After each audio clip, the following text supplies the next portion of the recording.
रोहित, आपको बोलने का कोई फायदा तो नहीं है, लेकिन कम से कम बच्चों के लिए तो फोन किया कीजिए। तो क्या मेरे बिना बच्चे भी नहीं संभाल पा रही हो तुम? संभाल तो मैं बहुत कुछ रही, जॉब भी करने लगी हूँ अपने बच्चों के फ्यूचर के लिए। अरे तो छोड़ दो ना जॉब, खर्चे के लिए पैसे भेजता तो हूँ हर मंथ। पैसे ही सब कुछ होते हैं क्या रोहित? अगर ऐसे ही करना था तो मेरे साथ साथ बच्चों की जिंदगी क्यों? अरे यार वो वापस से शुरू मत करो, ये बताओ फोन क्यों किया था? मैं मम्मी, आगे नहीं आना। ये क्या कर रहा है बेटा? छोड़ दे उसे, छोड़ दे। विशु, क्या होता जा रहा है तुझे? विशु, क्या हुआ?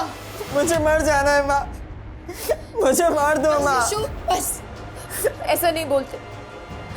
मैं जानती हूँ तू किस तकलीफ में है, तेरी प्रॉब्लम क्या है, लेकिन तूने मुझसे प्रॉमिस किया था ना कि तू हार नहीं मानेगा, अपने आप से लड़ेगा। तू प्रॉमिस किया था ना, तू कभी वैसा नहीं करेगा वापस। प्रॉमिस कर।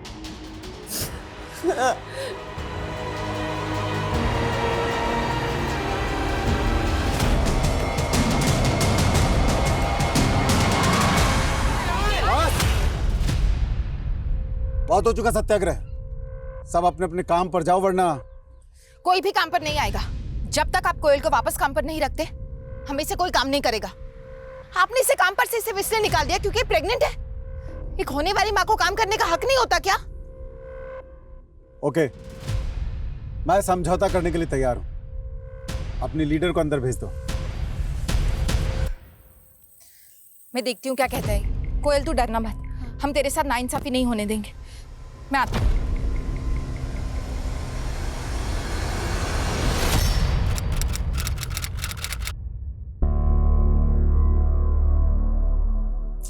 काफी टाइम हो गया यार, शीतल दीदी अभी तक नहीं आई। पता नहीं क्या चल रहा है अंदर। अंदर चलते हैं।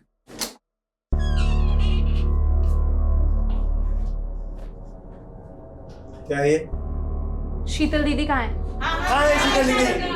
अरे क्यों शीतल और कोयल के चक्कर में अपने पेट पर लात मारते हो? जाओ अपना काम करो। हमने पूछा शीतल दीदी कहाँ है। नमस्कार, मैं रेणुका शहाणे क्राइम पेट्रोल सतर्क की इस नई श्रृंखला गुमराह बचपन में आपका स्वागत करती हूँ। हमारे समाज में कामकाजी महिलाओं की चुनौतियाँ हर स्तर पे बड़ी होती है, चाहे वो माहवारी के 4 दिन हो या गर्भावस्था के 9 महीनों की शारीरिक पीड़ा।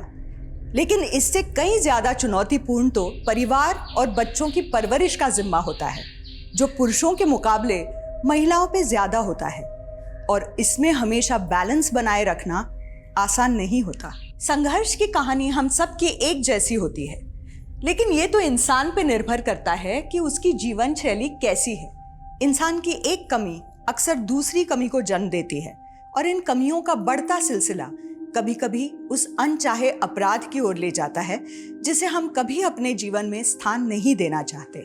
लेकिन इस केस की व्यथा एक डरा देने वाला अनुभव है, जो सिर्फ एक इंसान और एक परिवार तक सीमित नहीं है।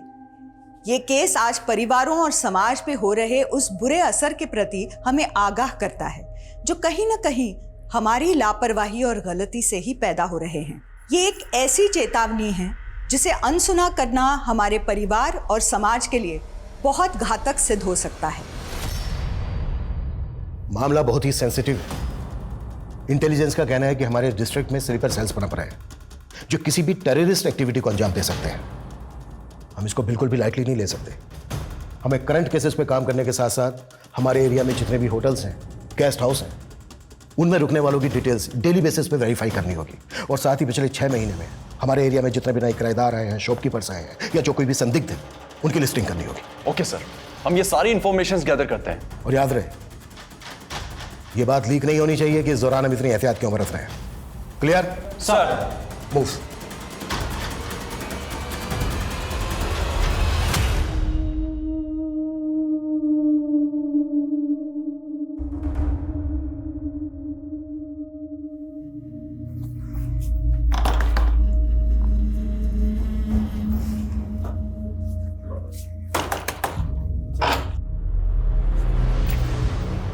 नमस्ते अंकल, मैं नितेश की फ्रेंड रिम्मी। बोलो। वो अंकल, नितेश कई दिनों से कॉलेज नहीं आ रहा है, वो यहाँ नहीं रहता, वो दुबई चला गया। क्या? दुबई? लेकिन ऐसे कैसे हो सकता है? उसने तो इस बारे में मुझे कुछ नहीं बताया। तो अब मैं बता रहा हूँ ना। चलो जाओ, जाओ यहाँ से। लेकिन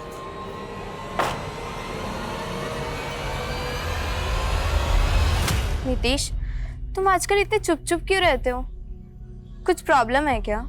रिमी, जब मैं 7 साल का था मेरे पेरेंट्स चल बसे और मेरे चाचा, मैं उन्हें अब खलने लगा हूं।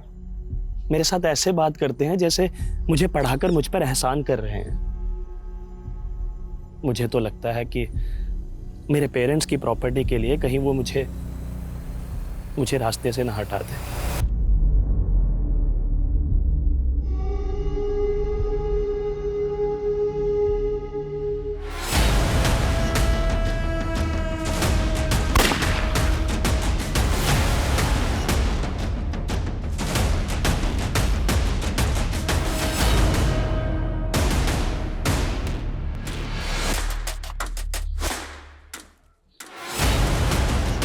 वर्मा सर, ये देखो पीछे का रास्ता खुला हुआ है। हो सकता है यहाँ पर और भी लोग हो जो इस रास्ते से भाग गए हो। एक टीम लेकर इस डायरेक्शन में जाओ, quick fast. Sir.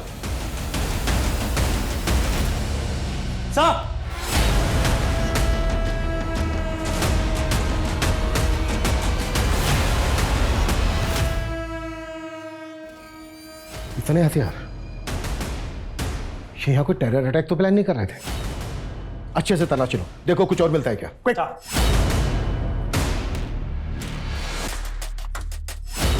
Sir,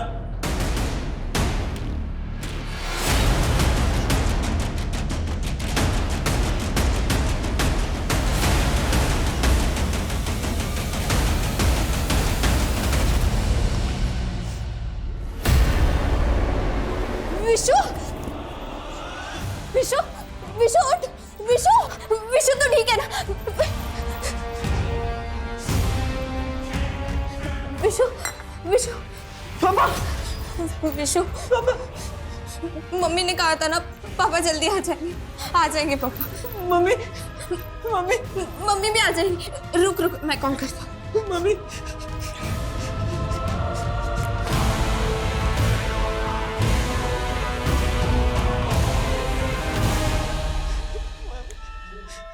hello,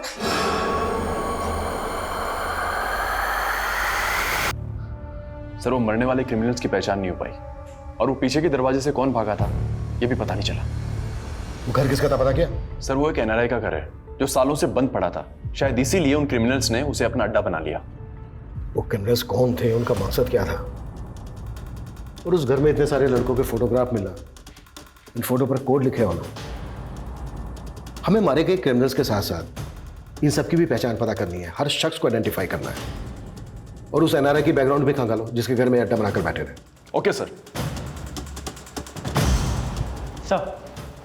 sir एक लड़की आई है, इसकी माँ मिसिंग है। सर हमने उसकी कंप्लेंट भी लिखी है लेकिन वो आपसे मिलने की जिद कर रही है। सर प्लीज मेरी मम्मी को जल्दी से ढूंढ दीजिए। मेरे पापा भी यहाँ नहीं रहते और तो और मेरे छोटे भाई की तबीयत भी खराब है। आप दोनों अकेले सर। अरे बेटा नहीं, नहीं, बेटा बेटा बिल्कुल भी आप घबराओ मत, बिल्कुल मत घबराओ बेटा। हम आपकी मम्मी को ढूंढ लेंगे। बेटा आपने अभी कहा कि आपके पापा यहाँ नहीं रहते, तो फिर कहाँ रहते हैं आपके पापा? वो मुंबई में जॉब करते, तो उन्हें आने में टाइम लगेगा। अच्छा बेटा, आपकी मम्मी कहाँ गई थी जहाँ से वो वापस नहीं आई? मम्मी हरिनगर में एक फैक्ट्री में जॉब करती है। कल फैक्ट्री से वापस ही नहीं आई और फिर। कौन सी फैक्ट्री में जॉब करती है आपकी मम्मी? सर शीतल दीदी को लेके हम लोग बहुत परेशान हैं। कल दोपहर में वो हमारे साथ यही धरना कर रही थी मालिक के खिलाफ। धरना? जी सर, वो हमारा मालिक बहुत खराब इंसान है। उसने कल दीदी को समझौते के लिए कैबिन में भी बुलाया था। हमारे सामने ही दीदी अंदर गई थी लेकिन वापस नहीं लौटी। वापस नहीं लौटी मतलब? सर मालिक ने बोला कि वो चली गई, लेकिन हम मान ही नहीं सकते, दीदी हमसे बिना मिले चली गई। सर मैंने उन औरतों की शर्तें नहीं मानी तो कुछ भी मेरे लिए अनाप शनाप बोल रही है, बदनाम कर रही है मुझे। पहले शीतल की बात कर, जैसा क्या हुआ था यहाँ पर जो गायब हो गई वो? सर उस दिन मैं यहाँ पे मुफ्त की सैलरी बांटने के लिए नहीं बैठा हूँ, लेकिन अगर तुम चाहो तो तुम्हारा फायदा करवा सकता हूँ। मैं समझौते की बात करने आई हूँ सर, मेरे फायदे की नहीं। नुकसान तो मैं अपना भी नहीं होने दूंगा, लेकिन तुम्हारा फायदा करवा सकता हूँ। देखिए सर, तेरा फोन ले लो। मैं अभी बिजी हूँ, बाद में बात करती हूँ। क्या? एक मिनट। सर वो जैसे ही केबिन में आई उसका फ़ोन बजा सर। ऐसे लगा जैसे कोई इमरजेंसी कॉल हो। वो फ़ोन पे बात करते हुए केबिन से बाहर चली गई और लौट के आई नहीं सर। हमसे बिना पूछे शहर से बाहर मत जाना।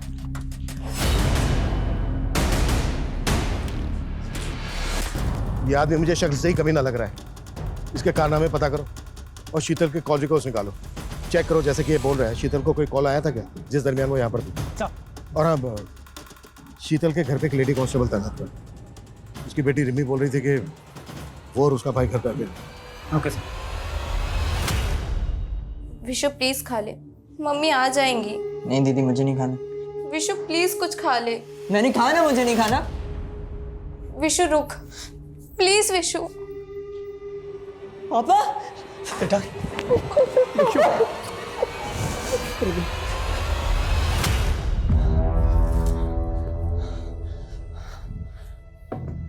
सर वो सलीम भाई और जावेद को तो पुलिस ने, लेकिन मैं ये C4 बचा लाया वहां से किसी तरह। शाबाश जुबैद, तुमसे यही उम्मीद थी। सर उस घर से मिली फोटोज में से ये लड़का आइडेंटिफाई हो चुका है। गोंडा थाने में इसकी मिसिंग कंप्लेंट भी है, लेकिन सर इसके 2 नाम हैं, जीवन और जुबैद। 2 नाम? सर वैसे तो इसका नाम जीवन ही था, लेकिन अपनी फैमिली के अगेंस्ट दूसरी कम्युनिटी से इन्फ्लुएंस होकर ये कन्वर्ट हो गया और अपना नाम जुबैद रख लिया। जब ये गायब हुआ था तो उसकी फैमिली ने मिसिंग कंप्लेंट दर्ज करवाई थी और सर उनका कहना है कि कोई इसे बरगला रहा था। कौन बरगला रहा था? कहाँ है इसकी फैमिली? सर इसकी फैमिली तो उसी दिन गायब हो गई थी जिस दिन वो 2 क्रिमिनल्स क्रॉस फायरिंग में मारे गए थे। हो सकता है इस लड़के जुबैद की फैमिली को ये बात पता हो कि उनका बेटा देश विरोधी गतिविधियों में शामिल है, इसलिए इंट्रोगेशन के डर की वजह से कहीं गायब हो गए। पॉसिबल है सर। पॉसिबल है ये जितने भी लड़के हैं इन सबको जुबैद की तरह गुमराह किया गया हो। हमें इन सब की पहचान पता करनी होगी ताकि हम इस टेरर ग्रुप के सरगना तक पहुंच सकें और उसका मकसद पता कर सकें। ओके सर, मैं कोशिश करता हूँ। सर शीतल का फ़ोन फैक्ट्री से 2 किलोमीटर दूर चांदपुर के एरिया में बंद हुआ था। उसी दिन जिस दोपहर को वो फैक्ट्री में देखी गई थी, सर मैंने उसके फ़ोन का IMEI नंबर ट्रेस करने के लिए भेज दिया। कपिल का कहना है कि उस दरमियान उस शीतल को किसी का कॉल आया था। पता क्या किसका कॉल था वो? जी सर, वो कॉल उसके पति के नंबर से आया था। हाँ सर, मैंने उस दिन शीतल को कॉल किया था। पहले तो उसने फ़ोन कट कर दिया। जब मैंने उसे कॉल बैक किया तो उसने कहा मैं अभी बिजी हूँ, बाद में बात करती हूँ।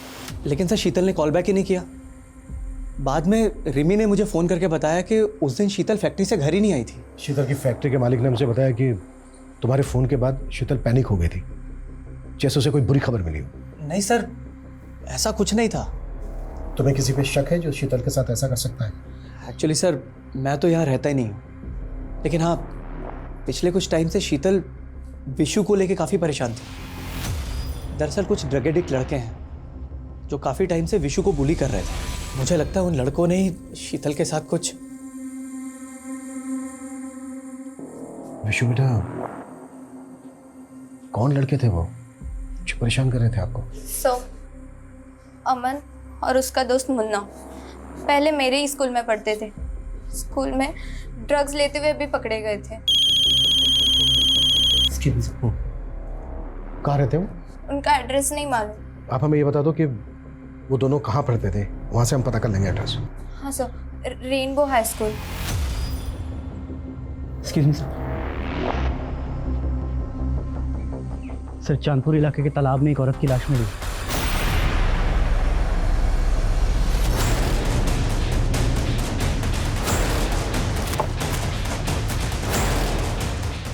सर लाश को पानी में तैरते देखकर गांव के लोगों ने फोन किया था।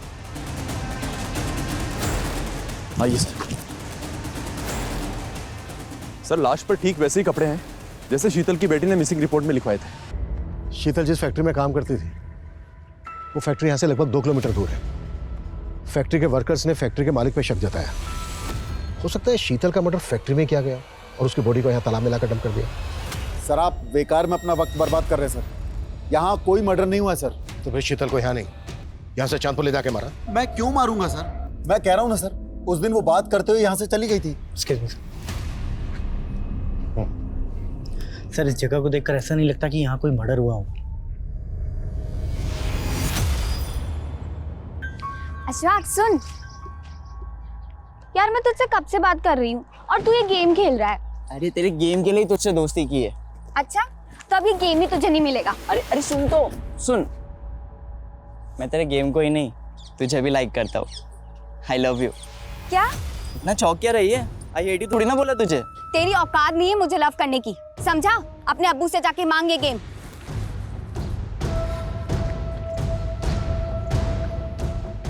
चल आजा मेरे साथ, गेम भी मिलेगा और लड़की भी। पोस्टमार्टम रिपोर्ट के मुताबिक शीतल के सर पर पत्थर के टुकड़ों के ट्रेसेस मिले हैं। मतलब पहले शीतल के सर पर पत्थर से वार किया गया। सर रिपोर्ट के मुताबिक तो शीतल मौत के पहले सेक्सुअली एक्टिव थी। सर हो सकता है कि उसका किसी ने रेप किया हो और लाश को तालाब में फेंकने की वजह से रेपिस्ट का डीएनए वाइप आउट हो गया। पोस्टमार्टम रिपोर्ट कंफर्म नहीं करती है। अगर शीतल सेक्सुअली एक्टिव थी तो डेफिनेटली अफेयर चल रहा था उसका किसी के साथ, क्योंकि पिछले 1 साल से उसका पति रोहित मुंबई में था। सर शीतल के कॉल रिकॉर्ड्स में इस भगत बिष्ट नाम के आदमी का नंबर मिला है। और सर जिस तरह से शीतल इसे फ्रीक्वेंटली कॉल किया करती थी, सर हो सकता है कि वो अफेयर इन दोनों के बीच में हो। भगत बिष्ट। अब्बू वीडियो गेम कब दिला रहे हो? पहले परीक्षा में 75% देकर के पास हो जाओ, फिर उसके बाद में जो मांगोगे वो दिलवा देंगे। 75%? ये क्या बोल रहे हैं सर? शीतल का मर्डर हो गया? क्या रिश्ता था तुम्हारा शीतल के साथ? सर वो मेरी कंपनी में सेल्स ट्रेडर थी और कुछ नहीं। पर शीतल तो हरिनगर के ग्राम सेवा गृह उद्योग में काम करती थी। हाँ सर, वो मेरी कंपनी के लिए पार्ट टाइम और जिस कंपनी की आप बात कर रहे हैं उसके लिए फुल टाइम काम करती थी। कैसा पार्ट टाइम जॉब? सर मेरी कंपनी कॉस्मेटिक प्रोडक्ट्स बनाती है, तो वो ऑर्डर्स लेके आती थी और बदले में उसे कमीशन दे देता था। हाँ सर, मम्मी कॉस्मेटिक प्रोडक्ट्स भी सेल करती थी। कुछ सैंपल्स भी रखे हैं यहाँ, मैं लेकर आती हूँ। ये देखिए सर। बेटा अभी आप अंदर जाओ, हमें आपके पापा से कुछ बात करनी है। रोहित, हमें पोस्टमार्टम रिपोर्ट से पता चला है कि शीतल सेक्सुअली एक्टिव थी। तुम तो यहाँ रह नहीं रहे थे पिछले 1 साल से, तो क्या शीतल का अफेयर चल रहा था किसी के साथ? ये कैसी बात कर रहे हैं आप सर? शीतल का अफेयर? सर ये हो ही नहीं सकता। शायद किसी ने उसके साथ जबरदस्ती की होगी सर। सर वो मुन्ना और अमन, उन्होंने मेरे विशु को भी मोलेस्ट किया था सर। मैं आपसे कह रहा हूं, आप उन दोनों को पकड़ के अंदर कीजिए सर।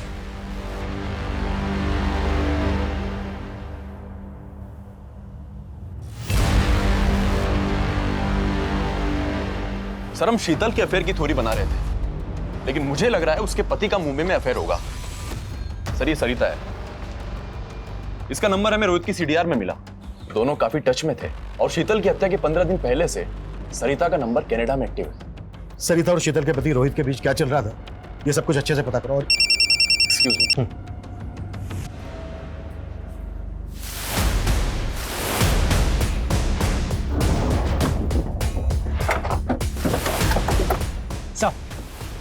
सर रागी ने इस लाश को यहाँ पे देखा था। सर ये उसी लड़के जुनैद की लाश है जिसकी फोटो हमें उन लड़कों की फोटोज में मिली थी। ब्लड सूखा हुआ है, लगता है इसका मर्डर काफी पहले हुआ है। हाँ शायद ये लड़का हमारे रडार में आ चुका था, इसी वजह से टेरर ग्रुप ने इसको मार दिया। इस टेरर ग्रुप को कौन रन कर रहा है, मकसद क्या है उनका, अभी तक हम ये भी पता नहीं लगा पाए। अच्छा, इस लड़के के अलावा जो बाकी लड़के थे जिनके फोटोग्राफ लेते हैं, उनकी पहचान पता करने के लिए क्या कर रहे हैं हम लोग? सर कोशिश तो जारी है। मुझे इस केस की कड़ी जल्द से जल्द जोड़नी है। Okay sir.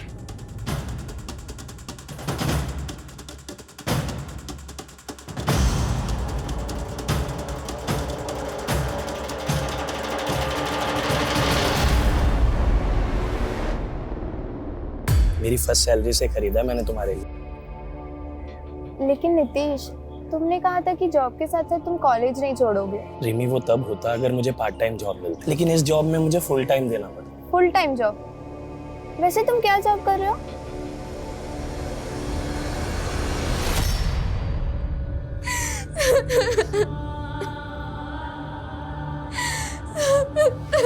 सर मैंने रोहित और सरिता के बारे में मुंबई से पता लगवाया है। सर वहाँ वो दोनों एक ही फ्लैट में रहते थे और वो भी लिव इन में। मैं शीतल को कोई धोखा नहीं दे रहा था सर, बल्कि शीतल और मैं तो एक दूसरे को डाइवोर्स नहीं, तूने सरिता के लिए शीतल को रास्ते से हटा दिया और फिर सरिता को भेज दिया कनाडा। वो भी इन्वॉल्व थी ना शीतल के मर्डर में? जी नहीं सर, सरिता को कनाडा में जॉब मिल गई थी इसलिए वो वहां चली गई। शीतल के मर्डर के वक्त तू भी मुंबई में नहीं था। सर मैं किसी ज़रूरी काम से दिल्ली गया हुआ था और मेरा यकीन कीजिए सर, शीतल और मैं सच में एक दूसरे से डाइवोर्स लेना चाहते थे। मैं जानती हूँ हमारे बीच झगड़े होते हैं, लेकिन मैंने आज तक आपके साथ कभी बेवफाई नहीं की। हमेशा अपने रिश्ते को सुधारने की कोशिश की है, लेकिन आप है कि कभी... अब मैं तुम्हें इस रिश्ते से आजाद कर रहा हूं, डाइवोर्स दे दो मुझे। शीतल नहीं चाहती थी कि इसका असर हमारे बच्चों पे पड़े, इसलिए बिना डाइवोर्स के ही हम दोनों अलग हो गए। यही सच है सर। शीतल का सच तो उसी के साथ मर गया, लेकिन अब तू सच बोलेगा। एक सच सच बता, शीतल के साथ फोन पर क्या बात हुई थी तेरी? तूने जानबूझकर शीतल को बाहर बुलाया और मरवा दिया उसको? ये सच नहीं है सर, बल्कि सच तो यह है कि सरिता मुझे छोड़ के कनाडा चली गई और अब मैं शीतल की जिंदगी में वापस आना चाहता था सर। ये दुख की बात है कि मैं शीतल को ये कह ही नहीं पाया। शीतल लंबे समय से अपनी शादीशुदा जिंदगी को सफल बनाने की कोशिश कर रही थी, लेकिन दो लोगों का रिश्ता कभी एक की कोशिश से नहीं सुधर सकता। क्या शीतल की हत्या इस असफल रिश्ते का अंजाम थी? क्या शीतल का गुनहगार उसका पति था, या शीतल के उस साहस को आघात पहुंचाया गया था जहां वो अपने बॉस कपिल के अन्याय के खिलाफ आवाज उठा रही थी, या ये उस कोशिश का दुखद परिणाम था जहां शीतल मुन्ना जैसे ड्रग पेडलर के खिलाफ खड़े होकर युवा पीढ़ी को ड्रग्स के अंधकार से दूर रखना चाहती थी। लेकिन इन एंगल्स के अलावा नितेश के गायब होने का रहस्य भी अभी तक अनसुलझा था। वहीं पुलिस ने एक टेरर ग्रुप के खिलाफ भी एक मुहिम छेड़ी हुई थी और इसमें ऐसे कई खुलासे होने वाले थे जो चौंकाने वाले थे।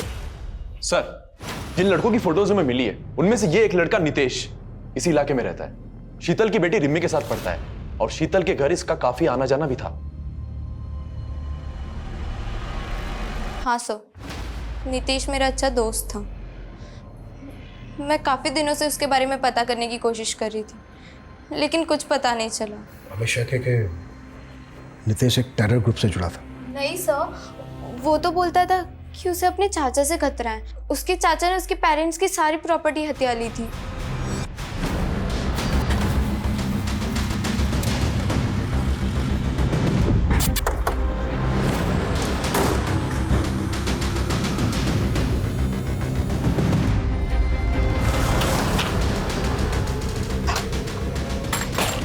सर, पूरा घर चेक करो, देखो क्या मिलता है। क्या हुआ सर? क्या हुआ? टेरर ग्रुप के लिए काम करता है नितेश। कहाँ है वो? वो तो दुबई में है सर। क्या ढूंढ रहे हैं आप? वो चाचा, मेरा पासपोर्ट रखा था यहाँ पर। पासपोर्ट? लेकिन क्या करेगा पासपोर्ट का? चाचा, वो मेरी दुबई में जॉब लगी है इसलिए। सीधे सीधे बोल, तू और नितेश किसके लिए काम करते हो? किसी के लिए काम नहीं करता सर। अगर घर में कुछ नहीं मिला, तुझे याद दिलवाते हैं हम सब कुछ। मनीष, लेके चलो इसको। चलिए। क्या हुआ बे, खाना क्यों नहीं खा रहा है? आपके मार से पेट भर गया। तो क्या हुआ, अब्बू है तुम्हारे? हाँ तो फिर भी गेम नहीं दिला रहे ना। कोई नहीं, ये जमीन जायदाद तो दादू की है ना, मुझे मेरा हिस्सा चाहिए इसमें से। हिस्सा? ये कौन सा बढ़ रहा है तेरे दिमाग में? पानी पीजिए। क्या हुआ? क्या हुआ? क्या हुआ आपको?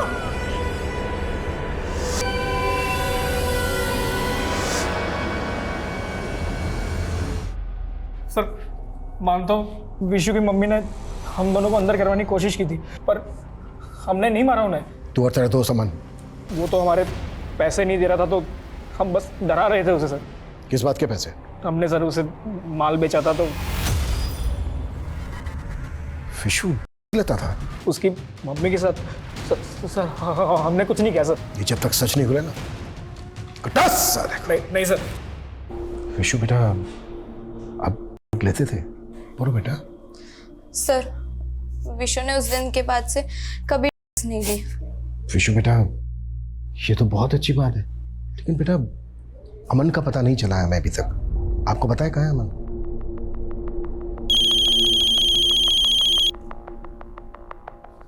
हाँ मनीष। सर, नितेश का मर्डर हुआ था। नितेश का मर्डर हुआ है? जी सर, करीब 1.5 महीने पहले मुजफ्फरनगर पुलिस को एक अनआइडेंटिफाइड लाश मिली थी।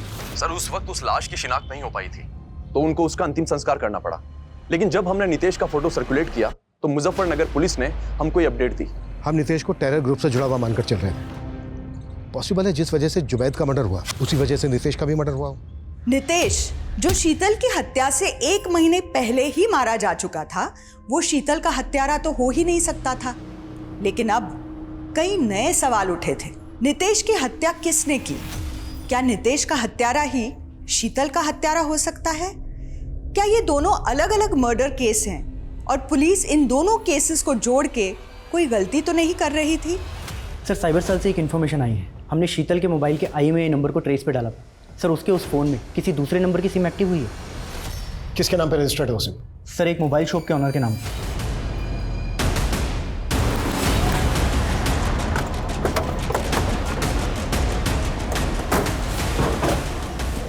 सर मैंने तो ये फ़ोन बेचने के लिए ख़रीदा था, ये टूटा हुआ था। मैंने इसे रिपेयर किया और सिर्फ चेक करने के लिए अपनी सिम डाली थी, बस सर। किससे खरीदा था? एक कचरा बीनने वाला था, उसने कहा कि उसे ये फ़ोन कहीं पड़ा हुआ मिला था। मैंने सस्ते में खरीद लिया सर। कहाँ है वो? मुझे नहीं मालूम सर। सर मैंने इससे पहले उसे कभी नहीं देखा। चल थाने चल, सब पता चल जाएगा। नहीं सर। अभिषेक चल। सर लेकिन मैंने क्या किया? सर मोबाइल शॉप ऑनर ने रैक पिकर का ये स्केच बनवाया है। कहना मुश्किल है कि ये आदमी एग्जिस्ट भी करता है। वो शायद हमें घुमा रहा है। नितेश के चाचा के खिलाफ भी कुछ नहीं मिल रहा है। क्या शीतल का मर्डर केस वाकई में टेरर ग्रुप से कनेक्टेड हो सकता है? सर नितेश के केस में एक और बात बड़ी अटपटी है। नितेश का फोन ऑफ हुआ था सहारनपुर के जमुना मार्केट के आसपास और उसकी लाश मिली मुजफ्फरनगर में, जो यहाँ से काफी दूर है। अगर हम ये मान लें कि नितेश को मारने के बाद उसकी लाश को मुजफ्फरनगर में डंप किया गया और फोन बंद हुआ था उसका जमुना मार्केट में, मतलब हो सकता है नितेश का मर्डर जमुना मार्केट के आसपास ही हुआ हो। वर्मा, जमुना मार्केट के आसपास जितने भी CCTV है सब खंगालो, लीड वहीं से मिलेगी। Okay sir. सर ये कॉस्मेटिक बिजनेस वाला भगत बिष्ट, सर ये अपना ऑफिस बंद करके पता नहीं कहाँ भाग गया। व्हाट? ज्योति नगर में अकेला रहता था और अब इसके घर पे भी ताला लगा हुआ। हम मान कर चले थे कि शीतल के साथ उसका अफेयर और वो बैकग्राउंड खंगालो इसके। सर बेटा तुम लोग सोच रहे थे कि तुम्हारे पापा मुंबई जॉब के लिए गए, लेकिन मैं तुम लोगों से बहुत दूर चला गया था बेटा, अलग हो गया था। मैं मानता हूं मैं भटक गया था, लेकिन ये सच है कि बेटा मैं तुम लोगों के पास वापस आना चाहता था। काश कि मैं पहले वापस आ जाता तो ये सब कुछ होता ही नहीं। अपने पापा को माफ कर दो।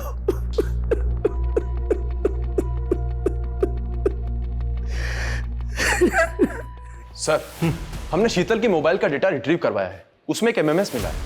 प्ले करो। श्योर। शीतल के नंबर पर एक फेक ID के नंबर से भेजा गया था। इसमें लड़के और लड़की दोनों का फेस मिला।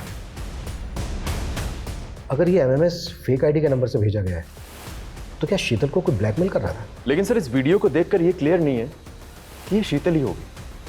अगर ये शीतल नहीं है तो फिर ये दोनों हैं कौन?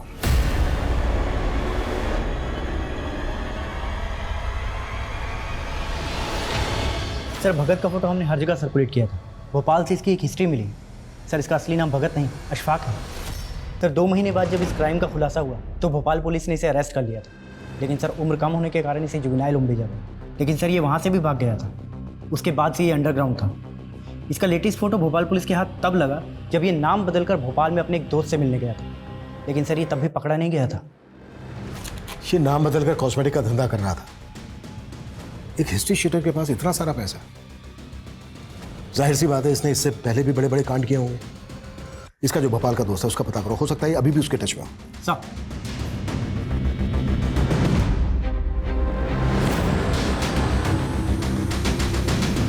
सर जमुना मार्केट की वाइन शॉप की फुटेज में नितेश शीतल के बेटे के साथ कैप्चर हुआ था और उसकी फोन की लास्ट लोकेशन भी यहीं की थी।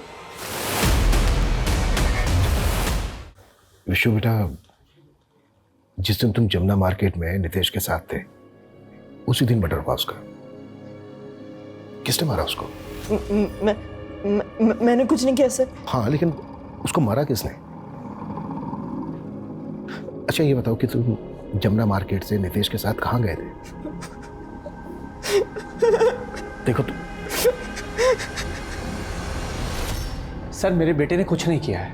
लेकिन वो जानता है, बस बता नहीं रहा है। और हमें शक है कि वो नितेश के मर्डर में भी इन्वॉल्व है। सर मैं सच कह रहा हूँ, मेरे बेटे विशु ने किसी को नहीं मारा है। लेकिन हाँ, मैंने आपसे एक झूठ जरूर बोला था। सर उस दिन मेरी शीतल से बात हुई थी। क्या बात हुई थी? मैं अभी बिजी हूँ, बाद में बात करती हूँ। 1 मिनट शीतल, रिमी ने मुझे कॉल किया था। रो रो के बोल रही थी कि पापा आप वापस आ जाओ, मम्मी बहुत गंदी है। बात क्या है? क्या?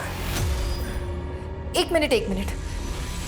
सर शीतल ने मुझे कुछ भी नहीं बताया, बोली खुद रिमी से बात करके बताएगी। बात क्या थी लेकिन? रिमी ने तो बताया होगा ना तुम्हें? सर मैंने रिमी से भी बहुत पूछा लेकिन उसने भी कुछ नहीं बताया। एक्चुअली यही कारण था कि मुझे आपसे झूठ बोलना पड़ा। सर मैं नहीं चाहता था कि आप लोग मेरी बेटी रिमी को परेशान करें। सर सर अशफाक और भगत के भोपाल वाले दोस्त का एक घर वहां भी है। इस एरिया में एनआरआई का घर है।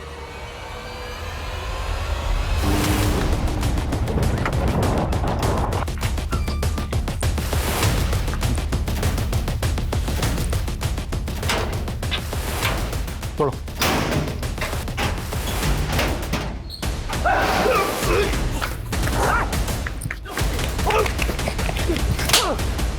मैंने अपने माँ बाप को नहीं निकला, मेरे बाप ने मुझे निकला है। ऊंट, गधा, बैल बुद्धि। अरे बच्चे के पढ़ाई में नंबर कम आते थे तो क्या एक वीडियो गेम नहीं दिला सकता था? तूने सिर्फ एक खिलौने के लिए अपने माँ बाप को मार डाला? नहीं, कहानी इतनी छोटी भी नहीं थी। देखा, अपने पापा से गेम मांग के तुझे क्या मिला? बोल रहा हूँ ना मैं, चल मेरे साथ। गेम लड़की क्या है, तू जो मांगेगा सब कुछ मिलेगा। वो बागी मुझे अपनी गैंग में शामिल करना चाहता था। वो बोला कि कौन से माँ बाप अपने बच्चे को इस तरह से पीटते हैं। बाल सुधार गृह से भी वो बागी मुझे भगा कर ले गया। 18 साल की उम्र में मुझे तमंचा थमा दिया। उसी तमंचे से मैंने एक सुनार का सर खोला और अपनी गैंग के साथ मिलकर सारा सोना लूट लिया था। बड़ा हुआ तो सरगना बन गया उनका। जिस तरह उस बागी ने तुझे गुमराह किया था, तू भी बच्चों को गुमराह करने लगा। और वो एनआरआई का खाली घर देख के अड्डा बना लिया वहाँ पे अपना। हाँ, और जब आप लोगों ने वहाँ रेड मारी तो जुबैद सारा माल बचा करके मेरे पास आ गया। लेकिन मुझे शक था कि कहीं आप लोगों ने उसे देख लिया होगा। तो बस। हथियार कहाँ से आते थे? किसको सप्लाई होते थे? ये हथियार हिंदुस्तान के बाहर से आते थे और हिंदुस्तान के हर एक कोने में सप्लाई होते थे। सप्लाई में बच्चे सेफ होते हैं क्योंकि उन पर कोई शक नहीं करता है। तो बस मैंने उन्हीं का इस्तेमाल किया। उन्हीं बच्चों से तो उनका नाम छीन लेता, कोड वर्ड देता उनको। शीतल भी इन्वॉल्व थी इसमें? नहीं, मैंने अपने काले धंधे छुपाने के लिए कॉस्मेटिक का धंधा शुरू किया। शीतल तो वहाँ ट्रेडर बनकर आई थी और अपना दिल मुझे गिरवी दे बैठी। बस मैं शीतल में अपने बचपन की गर्लफ्रेंड गुड़िया काक्स ढूंढता रहा। नितेश कैसे आया तेरे ग्रुप में? वो तो ज़रूरत का मारा था बेचारा। जब शीतल ने मुझे उसकी जॉब के लिए कहा तो मैंने उसे दुबई जाने का लालच दिया। बस फिर क्या था, वो मेरे सारे काले धंधे करने लगा और मैं शीतल के साथ मज़े करने लगा। भगत, हम शायद गलत कर रहे हैं। जो चीज़ अच्छी लगे वो कभी गलत नहीं हो सकती है शीतल। और वैसे भी तुम्हारे पति ने तो तुम्हें छोड़ ही दिया है, तो जब वो ये कर सकता है तो तुम क्यों नहीं? वो मुझसे ही चक रही थी लेकिन अपनी बेटी के बॉयफ्रेंड को अपना सब कुछ दे बैठी। शीतल और नितेश के बीच शारीरिक संबंध थे? अभी तो नितेश की चल गई थी। देख लिया वीडियो? इस बार तो फेसेस ब्लर किए हैं। अगर तूने भगत को नहीं छोड़ा, अगली बार बिना ब्लर किए तेरी वीडियो वायरल कर दूंगा। शीतल ने मुझे सब कुछ बता दिया था। अगर वो वीडियो वायरल हो जाता तो मेरे सारे काले धंधे बाहर आ जाते। तभी मैंने उसे खत्म करने की सोची, लेकिन वो मेरी आंखों से ओझल हो गया। फिर मैंने एक ट्रैप रचा। तो शीतल को भी तूने? नहीं, शीतल को मैंने नहीं मारा। मुझे लगता है कि उसके पति को उसके बारे में सब कुछ पता चल गया था, तो शायद उसी ने उसको। अगर तूने सर, एक मिनट। सर, शीतल की फोन की मैसेज हिस्ट्री मैंने रिट्रीव की। ये देखिए सर, रिमी और शीतल के बीच हत्या वाले दिन ये सारे मैसेजेस पास ऑन हुए थे।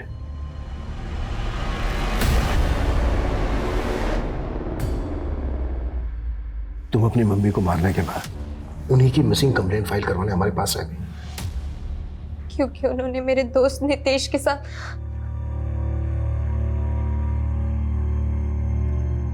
मम्मी मम्मी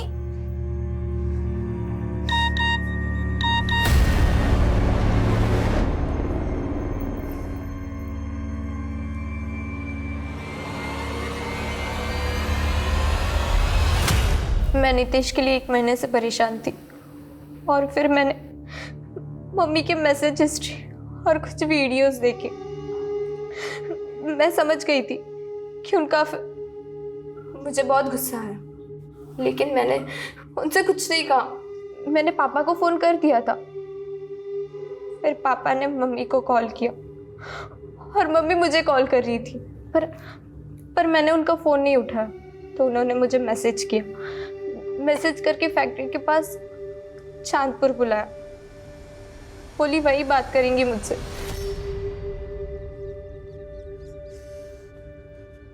क्या है बेटा, मैं बहुत बुरी हूँ, खुद की नजरों में गिर चुकी हूँ, मुझे माफ कर दो। नाटक बंद करो आप। मुझे बस इतना बता दो, नितेश कहाँ है? नितेश? मुझे नहीं पता। क्यों? मार दिया ना उसको? रिमी नहीं बेटा, आपका कोई भरोसा नहीं।